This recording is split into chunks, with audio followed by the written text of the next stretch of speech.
Hello everyone and welcome back to another video. So today I wanted to discuss my top 5 favourite Chaos Warbands / Legions. But before we get into that, I firstly want to say I hope everyone is doing good. I hope you're healthy, you're keeping inside, sticking yourself in quarantine if you're ill. Hopefully that happens with your friends and family. I hope everything is going perfect for you.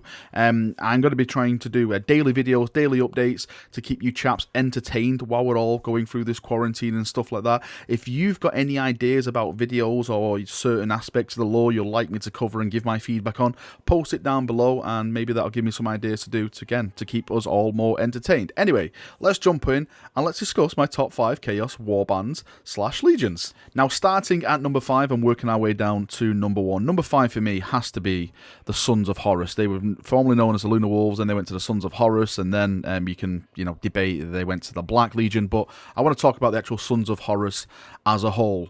Pre-fall, they had this really kind of Roman type of theme to them. Horus was an absolute awesome Primarch. I remember reading Horus Rising by Dan Abnett, and I said to myself, how does he fall? He's such a cool character. You know, the Horus that was betrayed in that book made me think to myself, my good God, this is going to be even more hurting because I know what's going to happen to Horus. I know what path he takes. And to see Horus before his downfall and to see him where he eventually is now in the books and stuff. I've just finished the Saturnine book, and I think to myself how the mitre has fallen. And that is also reflected on the Sons of Horus themselves. They were supposed to be the greatest of us, and in the end they turned out to be the worst of us. And some of their actions, their fall to chaos, their dabblings in chaos and stuff like that. Of course, there's some of them that have more or less stuck to the principles, alas, Abaddon around this time. But of course, when Abaddon and the 10,000 years, I'm not going to say he embraces chaos, because Abaddon, of course,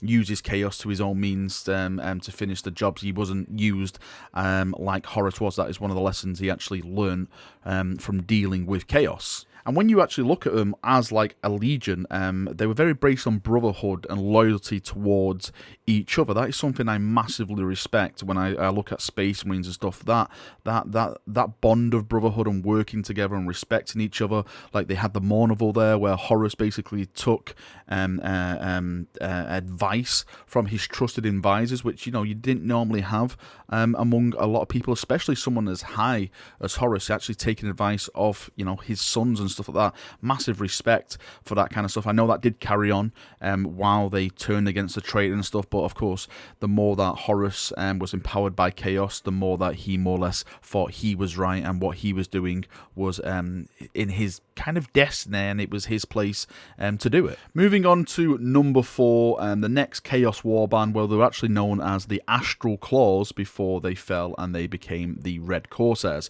Now, the Astral Claws took part in something called the Badab War. It's actually one of my favourite ever conflicts that 40k have ever done, beside the Horus Heresy and that kind of stuff.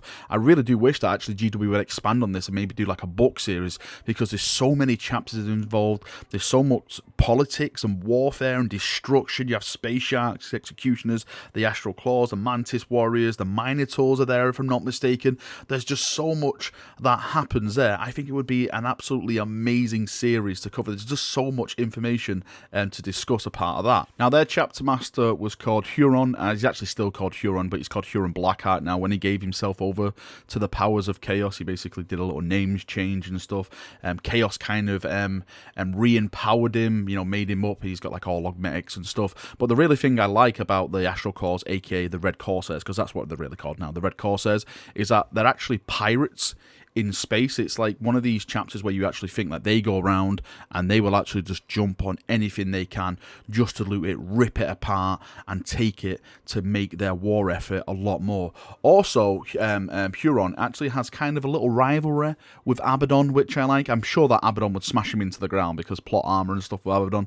But I've always said, if Abaddon did fall, I think Huron would kind of be like a cool next step as a war master. Yes, he probably won't be as powerful as Abaddon, but then again, maybe he'd actually be more powerful because chaos would give him that power. But then again, at the end, chaos always wins because it's chaos. You know, they always have plans for you. So that bloody debate's up there. So that's number 4, the Red Corsairs, as one of my favourite chaos warbands. And moving on to number 3, Dark Angels. Look away now. It has to be the Fallen. Now the Fallen are kind of a warband / a legion at the same time.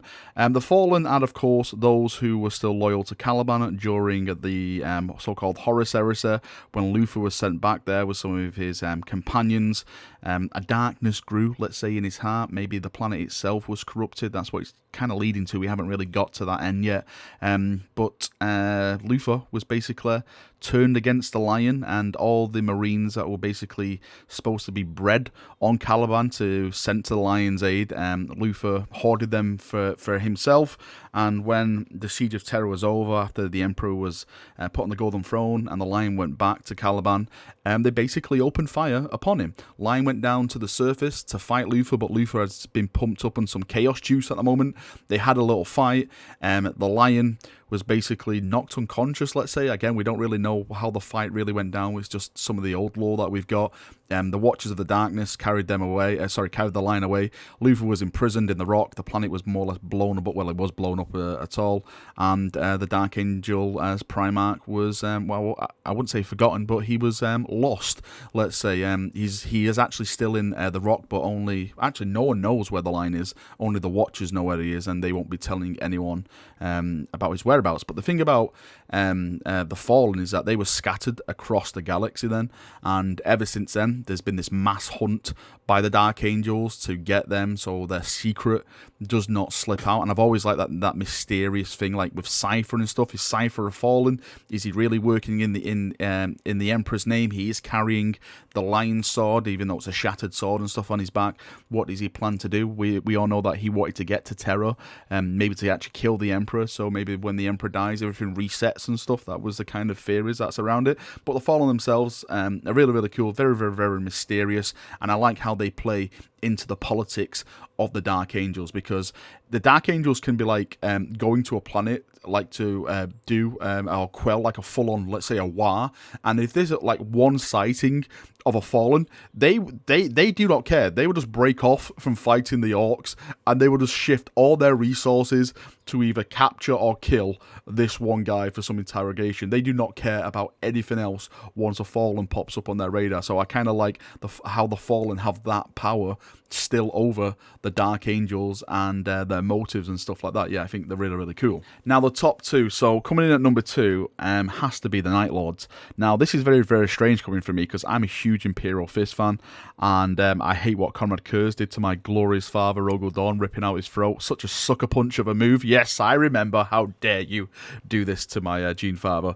But the thing is, if you've read the series, the Night Lord series by Aaron Dembski-Bowden, I've actually just finished the first book of it, and I have to say I'm completely addicted to the Night Lords and their culture and how things are going about, like Talos and stuff. I won't go in and spoil any of the story and stuff, but his journey and his way of seeing the galaxy and his motives that's still pushing him forward to fight against the Imperium and all that kind of stuff, it's absolutely amazing. I've heard books 2 and 3 are even more better than the first, so I'm going to be completely losing myself in them during all this quarantine time and stuff like that. But the Night Lords, very, very awesome. Now, coming in at number 1, it has to be the World Eaters. I'm a huge, massive, absolute massive fan of the World Eaters. For those of you who tune in on my hobby streams and always ask me questions, I am waiting for a demonic Angron model to be made so I can start my World Eater force, because I'm just going to be doing Berserkers, Angron, Bloodletters, all the actual blood for the Blood God. I absolutely adore these chaps. I love their brutality in warfare. That is one of the reasons why I really, really like the Executioner chapter in the Loyalist side, because they are kind of a mirror image of the World Eaters. I won't say that they're as violent as the World Eaters, but they have that brutality in their kind of conflict. And with the story of the World Eaters as well, I think it's a very, very sad tale. With all the Primarchs going to their legions when they were found and stuff, they took their sons in, taught them lessons and everything like that. It wasn't like that with the World Eaters. Angron shunned his sons. Like, the World Eaters themselves despised Angron, even though they served him. Like, there was an instance, I think it was in Betrayal of Calf or something like that, where there was a World Eater captain who was dying, and Khan, the 8th captain of the World Eaters, went over to him to, like, kind of comfort him and, you know, just see if he's okay, but the guy was dying, and he was like, piss on Angron's grave for me, because that's how much they just disliked that thing. They never really had that father figure in their legion, so they grew up without that. They were put into war without that person caring for their lives. Angron just wanted to get in the battlefield and start chopping people apart, and they even embraced like the nails to try and get closer to their dad, and that just even drove them even more insane and more bloodthirsty, and that's what put them on that path to serve Khorne and, you know, blood for the blood gods, skulls for the skull throne. Absolutely love him. Very, very sad start to their tale. I would even say it's even more sadder than Magnus and Magnus's fall. A lot of people always say about Magnus and, oh, you know, Magnus tried to warn the Emperor and stuff like that, and, you know, it ended up in, you know, it's all feel bad for Magnus. He did nothing wrong. No, it's the World Eaters that really did nothing wrong. They didn't have the love. Magnus had the love, and yeah, screw Magnus and screw the Thousand Sons. Anyway, that is why I absolutely love the World Eaters. There's my little rant about the Thousand Sons at the end of the video. Those chaps are my number one when it comes to my top 5 Chaos Warbands. I would like to get your own list. Who do you like as Chaos? You know, your top 5 Warbands / Legions as I've done. Tell me why you like him, why you hate him, and all that kind of awesome stuff. Thank you for coming. Thank you for watching this video. As always, leave your thoughts, feedback, everything like that down in the comment section, and we'll have a nice little healthy chat about it down there. See you now, have a great day, and bye-bye.